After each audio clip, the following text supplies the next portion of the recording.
దేవీ భాగవతంలో అమ్మవారి అనుగ్రహం గురించి ఒక కథ ఉంది.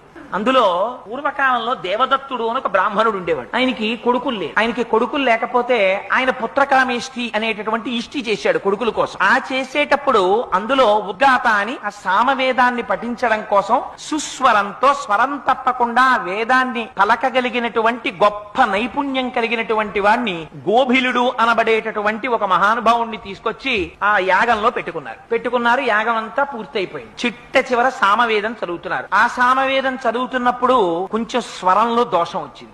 దోషం వచ్చేటప్పటికి దేవదత్తుడికి ఎక్కడ లేని ఆగ్రహం వచ్చింది. నేను కొడుకు కోసమని యాగం చేస్తుంటే దాంట్లో వేదం చదవడానికి వచ్చి నువ్వు స్వరం తప్పుతావా, ఎంత తప్పు పని చేశావురా అని అడిగాడు. అడిగితే ఆయన అన్నాడు, వాక్కు స్వరము దేని మీద ఆధారపడతాయి? ఊపిరి మీద ఆధారపడతాయి. ఆ ఊపిరిని తరువాత తాను చెప్పబోయేటటువంటి వాక్యము ఎంత పొడుగుంటుందో దాన్ని ముందే లెక్క వేసుకుని